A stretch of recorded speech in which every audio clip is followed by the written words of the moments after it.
Hello and welcome to day 20 of Lifebook's 30-day transformational challenge. I'm really happy to be here with you today. Yesterday we began the financial category, and today we're going to continue our exploration of finances by focusing on true financial abundance. And I hope that you're going to agree with me that the financial advice and guidance that we're going to deliver today alone will be worth much more than the cost of this entire program. If you apply the concepts and if you do the exercises that we're going to share with you today, you will create a quantifiable surge in your financial life. But we're going to give you something much more valuable than just financial advice, because there's so many financial strategies out there. You can find them anywhere. What we're going to do today is we're going to help you bring an immense amount of consciousness to this category by sharing a unique and powerful perspective that's going to give you a much deeper understanding of the role that money plays in your life. It's going to give you infinitely more control over your financial world. And we're going to share a surefire formula for creating financial abundance that will work. Now, that's a big promise, I know, so we better get to work. The financial category is unique in many ways. It's super emotionally charged. It's surrounded by massive confusion all over the world. It's really intense. From a data perspective, the financial category is an outlier across the 12 categories. It's by far the most popular category of focus among the tens of thousands of people who've taken Lifebook's Introspect Assessment. More than 26% of the general population choose the financial category as the category they most need to improve. So out of 12 categories, more than 1 in 4 choose this one as the one they most need to improve. Money seems to be a subject that's on everybody's mind. So today we're going to go deep and we're going to take it seriously. This is going to be a hardcore exploration with no sugarcoating. This video is going to be a little longer than the others, but this category really deserves it. And it may get a little turbulent. We may get tossed around a little bit on this journey, so fasten your seatbelt and be prepared to think. I'm going to ask you something that I've never asked you before in this entire challenge.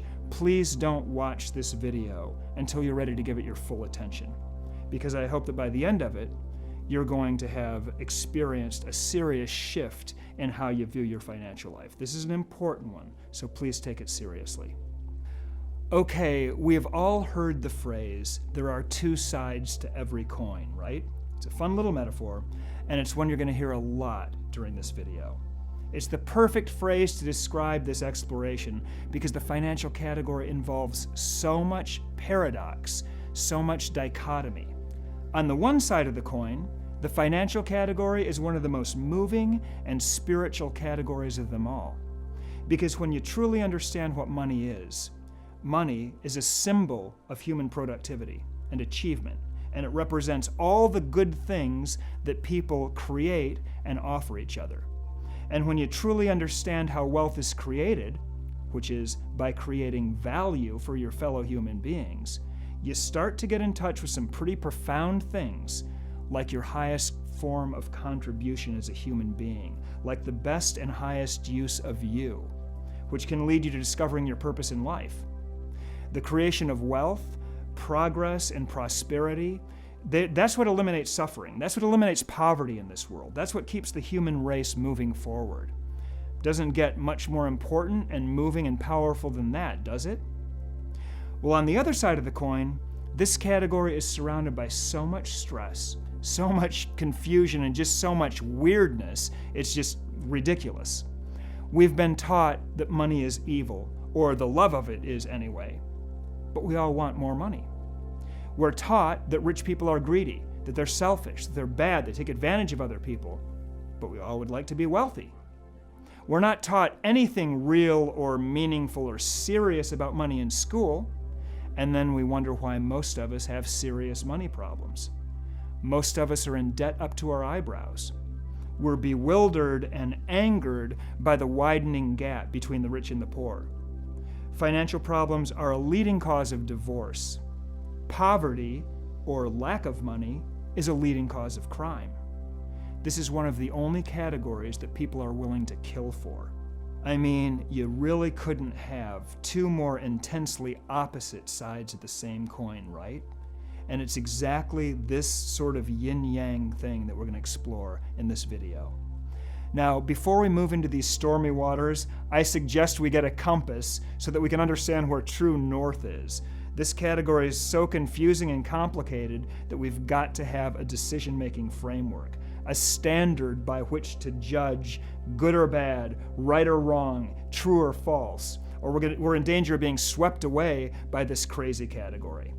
So I want to begin with an important lifebook principle. It's called the big picture principle. And this is one of my favorites. This is an incredibly important one. It says that ultimately people just want to be happy, and everything else they want is a means to that end. As you'll discover, this may be the most valuable concept to keep in mind when we're exploring this wild financial category. Because as Stephen Covey says, the main thing is to keep the main thing the main thing. So let's just remember as we go through this, happiness is the main thing. If your mission is to create a truly extraordinary life in every important area, including your financial life, there is no question that your life vision has got to center around happiness. Happiness is the main thing, and everything else in your life either supports your happiness or it takes away from your happiness, including your financial life. And happiness isn't merely a final destination to be reached, it's also about the journey to get there. The only way you can have an extraordinary life is to build it step by step, so you're going to be spending a lot more time on the journey than you're going to be spending at the ultimate destination. So the journey itself must produce immense happiness. Every single day that you move toward your life vision should generate feelings of joy for you, feelings of satisfaction and contentment and well-being. Goal achievement is hugely important. It's a big, big, important piece of the happiness puzzle, but it's literally half the battle. A successful life entails something more than just charging toward your goals every second of the day to realize an end result. Equally important, which is the other half, is that life is meant to be lived and savored and treasured. Sid Caesar said, "In between goals is a thing called life that is to be lived and to be enjoyed." Achieving our dreams, hugely important. We're all about that, but the process of achieving our dreams should be fun and fulfilling too. So it's not about just being in great shape. It should be fun to get in shape. You should enjoy the process. It's not just about having an awesome marriage. Every single day it took to build that awesome marriage should bring you feelings of gratefulness and joy. It's not about just being wealthy. The actual process of making money needs to be enjoyable and fulfilling. If you're not enjoying the process while creating abundance in all the areas of your life, you're missing the point, because the point is happiness. Your happiness is the most important thing in your life. That's the true north. So let's just keep that compass in mind. Let's keep it handy as we venture into these stormy waters and take a look at the financial category. Okay, back to two sides of the same coin. On the one side of the coin, if you don't spend enough time and enough focus and enough energy on the financial category, if you don't come at it with the right mindset, you're not going to have near the quality of life that you could have. You're going to be living in lack. You're going to be experiencing stress and frustration and feeling like you're living with one hand tied behind your back. W. Somerset Maugham said, "Money is like a sixth sense, without which you can't make complete use of the other five." I love that quote. If you don't have it together in the financial category, you're going to be missing out on a huge amount of what life has to offer. That's one side of the coin. Here's the other. You spend too much time in this category, it's going to destroy your quality of life just the same. This category can completely take over people's lives, and it can become all they think about. You don't often hear about people ruining their love relationship because they focus too much time on their health and fitness, but they will ruin their marriages pursuing money. People won't give up time with their kids and miss their childhoods because they're spending too much time working on their character, but they will for the pursuit of money. I can almost guarantee that you will not look back on your life and regret how much time you spent developing yourself spiritually or intellectually. But if you spend too much time focused on making money, you will have regrets. Same coin, two sides, immense consciousness required. Now, my life journey has given me some very interesting experience with the financial category because I've been both very, very poor and very, very rich. So I'm intimately familiar with both sides of this interesting coin.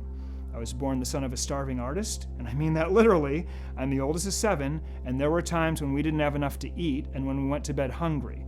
All of our clothes were from the Salvation Army or Goodwill. I grew up on welfare lunches. I've been homeless, lived in a car with my brother in a park for 2 weeks. 2 weeks doesn't seem like a long time, but trust me, when you're living in a car, 2 weeks is a long time. So I've survived on no money at all for extended periods of time. I know poor. I know poor well. I spent half my life there. And I've spent the other half of my life rich. Started 20 companies. I still own 7 of them. One of the brands I own has done billions of dollars in sales. I've built and lived in some of the most beautiful homes in the world, been to nearly half the world's countries, stayed in the finest hotels, I've lived on the 100-foot yachts. I have been to both parties all the way, so I can share some personal insights from both sides of this crazy financial coin. And here's one of those insights. Everybody wants more money than they have. Everybody wants more money than they have. I know a lot of people who aren't well off at all, and they all want more money than they have. I know a few billionaires and well over 100 millionaires, and I will tell you, they all want more money than they have. I'm wealthy, and I'd like to have more money than I have right now. No one I know is completely satisfied with their financial life. No one. Are you? But I've given this a lot of thought, and at the end of the day, it's just human nature. It's actually just the nature of life in general. Organisms are either growing or they're dying. They're either expanding or they're contracting. As human beings, we're literally wired to expand, to want more. And not just in the financial category, in every area of life. We'd all like to be a little wealthier. We'd all like to be in a little bit better shape, more spiritually fulfilled, just a little bit happier. No matter where you are in any area of life, I think you've got to have something to strive for. And that's a good thing if you're a conscious person. That's how goals get set. That's how things get accomplished. That's how wealth gets created, how economies get built, how quality of life gets raised. That is how our species makes progress. As Lifebook members, we focus a lot on what we want in our lives that we don't have yet. It's called your life vision. And it's always going to entail better than what you have right now. Always.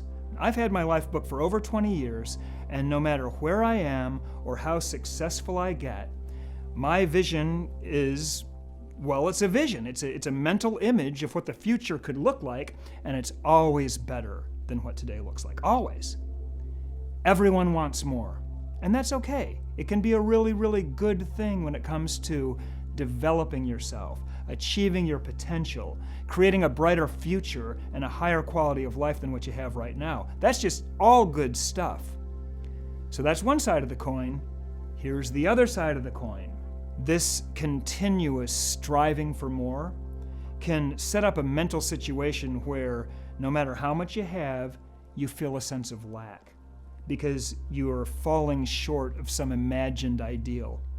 And you never quite achieve that ideal in any category of life. You're never quite successful enough in your career, never quite thin enough, never quite muscular enough, never quite a good enough parent or spouse or spiritually enlightened enough. You're never quite rich enough. You start to focus on what you don't have, and you start to feel deflated that you're not living up to some imagined potential instead of being immensely appreciative for who you actually are and where you are in life right now and what you actually have. Simply put, there's this tension between ambition, what you want, setting and accomplishing goals, achieving, creating more, on the one hand, and on the other hand, gratefulness, contentment for what you have already. And here's what I consider to be one of the true secrets that I've discovered in my own life, and I've learned from deep study by the masters on the subject. Your happiness in any category of your life entails both sides of this coin. Your very best life entails striving for more with a passion that drives you forward toward achievement, while simultaneously being immensely grateful that you absolutely have enough right here, right now.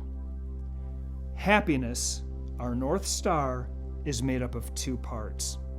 The satisfaction that comes from the progressive accomplishment of worthy goals, which comes from wanting things to be better than what they are right now, and total, complete, absolute contentment and gratefulness for the way things are right now. If you can master the relationship between these two experiences, you've achieved one of the most profound things that a human being could ever aspire to. And applied to the financial category, here's what it looks like. I am immensely grateful for my financial life today. I have enough right now. I'm truly blessed. I don't want, I have. I don't need, I have. I'm so incredibly thankful for that. And I fully intend to expand my financial life even more from here.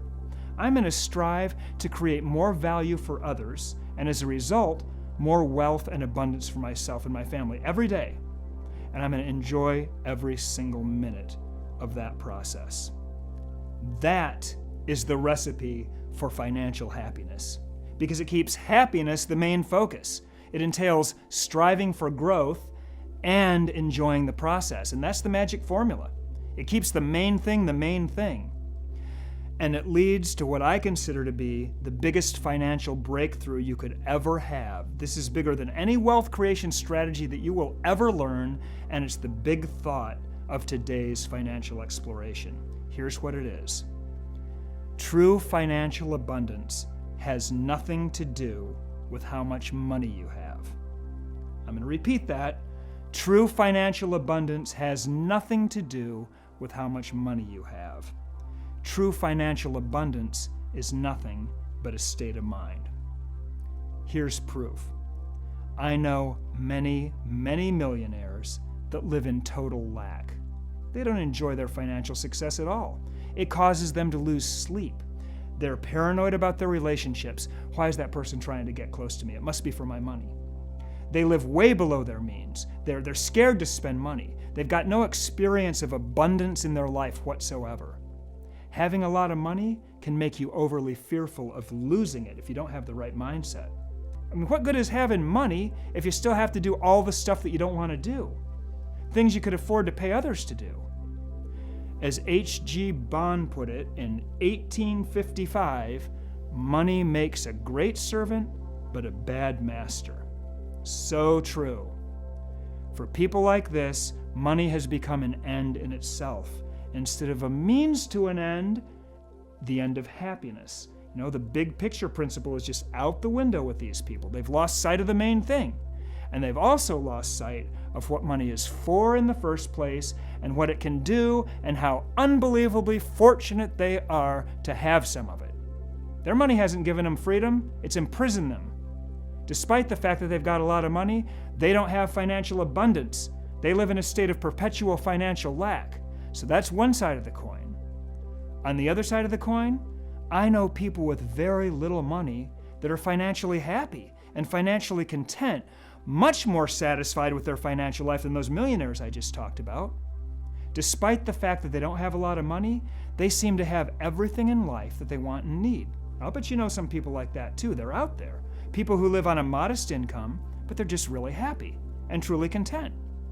They have no experience of financial lack at all, and it's usually because of how grateful they are for what they do have. A few years ago, I learned an amazing financial lesson about the nature of true financial abundance from my brother-in-law, Pat. He's a small business owner. He makes a good living. He doesn't have money to waste, but he makes more than enough to live in a great house, to pay all of his bills, save some money, take a nice vacation every now and then with his family.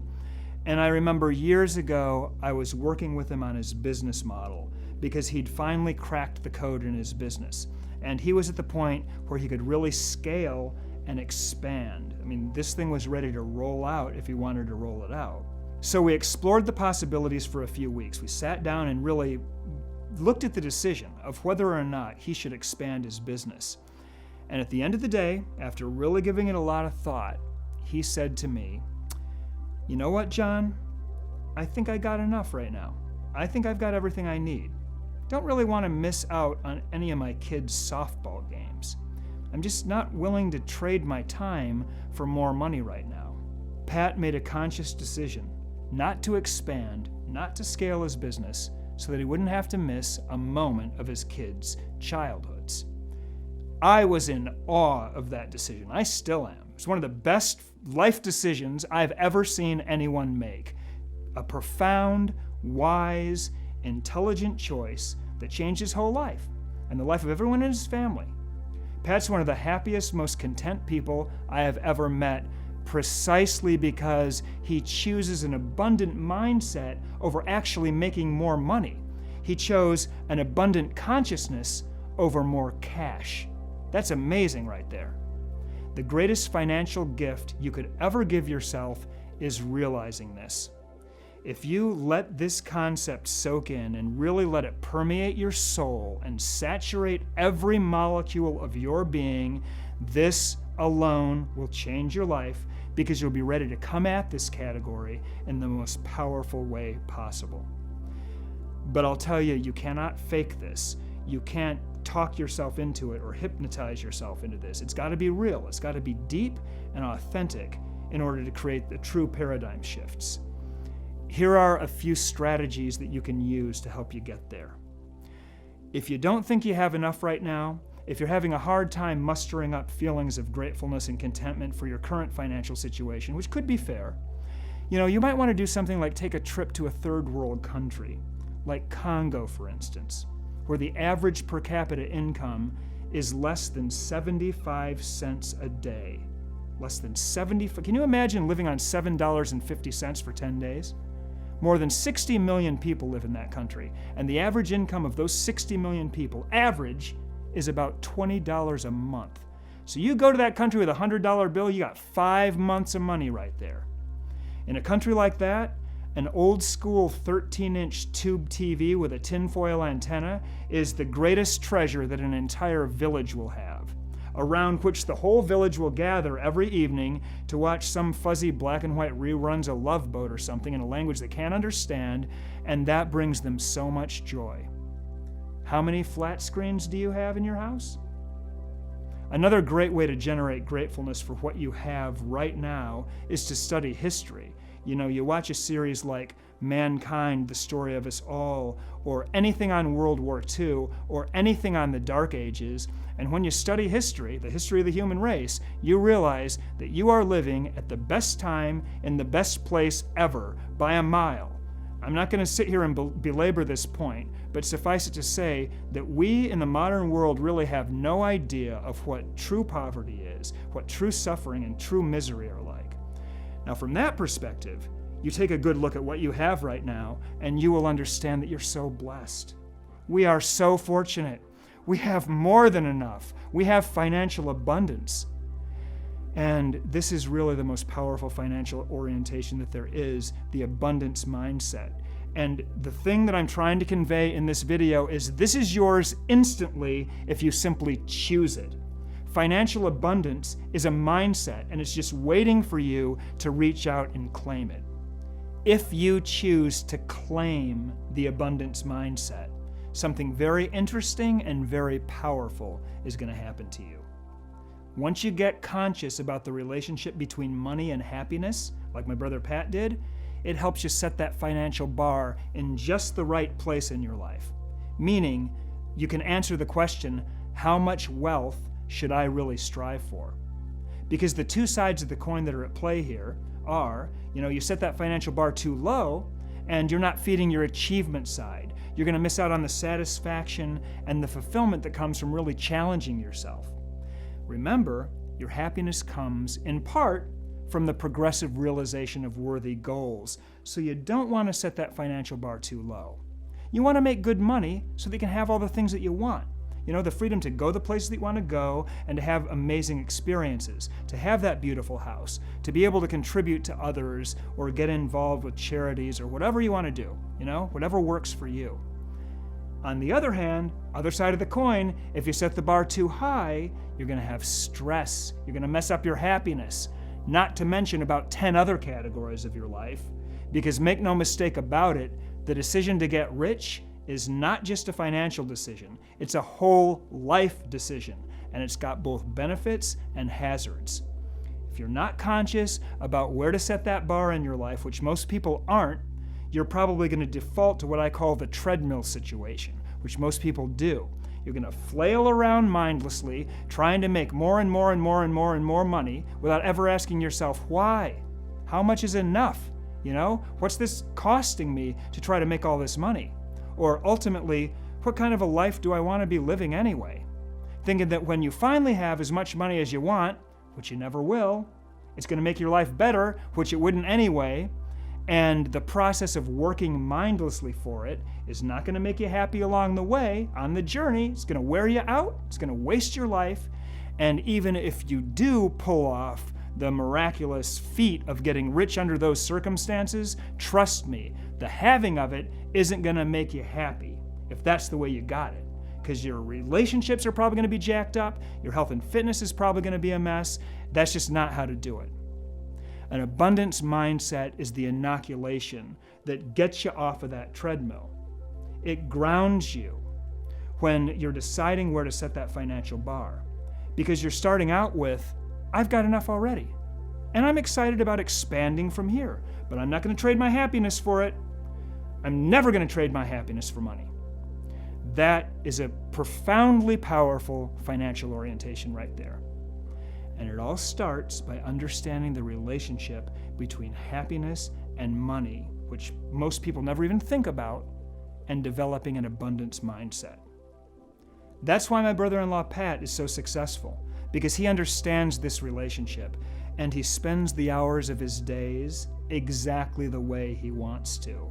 He works hard, he makes decent money, but his happiness is measured in the moments of pure joy that he has and in the quality time that he spends loving his children.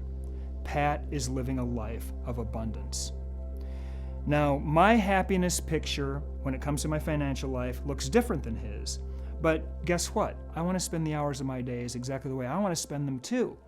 Now, I've decided in my life that I want to be wealthy. That's the life that I want to live. I love money. I love creating wealth. I believe in it.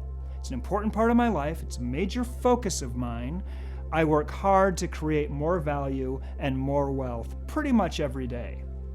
I understand that wealth is the product of production and value creation and contribution, which makes it one of the most beautiful and spiritual things in my life.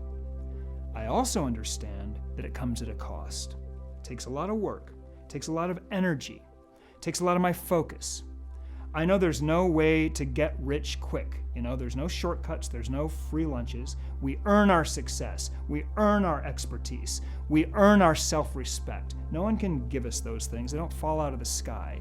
It's a big responsibility to create a lot of wealth. So I try to go into this category consciously. I take responsibility for my financial aspirations. So because I've decided to make a lot of money in my life, I expect to live with a healthy dose of stress in my life. Literally, a healthy dose of stress. I've got career and financial stress all the time. Why? Because I made a conscious decision to do big things in my life, difficult things, things that push my limits and unleash at least some of my potential into this world. I'm wealthy enough that I could make the decision never to work again another day in my life. I could make that decision tomorrow. But I've made the choice to go bigger because that's just who I am. But guess what? On that journey, I will never, ever lose sight of the fact that I have more than enough already, right here, right now. I am so incredibly grateful every day. So I can make really good financial decisions from that place. I work hard, I love being wealthy, I love making money, but I am not going to trade my happiness for it ever. Because my happiness, not money, is the main thing. Okay, with that in mind, let's go on to our financial exercise for the day. How we view money, what we believe about money, will have a huge impact on our financial life. So your exercise for today is to create a gratitude practice around your current financial life. We really want you to start to appreciate what you already have. It doesn't matter whether it's a little or a lot. Be grateful for the wealth you have around you today. And write in your journal every day from this point forward through the end of the program what you're grateful for in your financial life. This is going to be a magic exercise, I promise you that. Then next, I'd like you to bring a little consciousness to setting your financial bar. Now, this might take some time, but what we'd like you to do is really sit down and think about how much money is enough for me. Because the thing is, every wealth bracket contains its own level of sacrifices. And the question is, are you willing to make those sacrifices for a successful financial life? For some, the answer will be yes, and for others, the answer will be no. There's no right or wrong answer, but there is a right or wrong answer for you. The bar needs to be defined, and it needs to be defined by you. What price are you willing to pay to achieve your desired financial results? How much is enough for you? Now, tomorrow is going to be a very exciting day for us as we focus on activating your financial strategy. And our next category is what makes it all possible, your career. We're going to take a deep look at the 3 pillars upon which any successful, fulfilling career is based. One that creates financial abundance for you, and one that also adds value to the world and makes the world a better place. Tomorrow's category is nothing short of life-changing. Until then, it's been a privilege to spend this time with you. Take some time to do your financial exercise, and I'll see you tomorrow as we explore your career.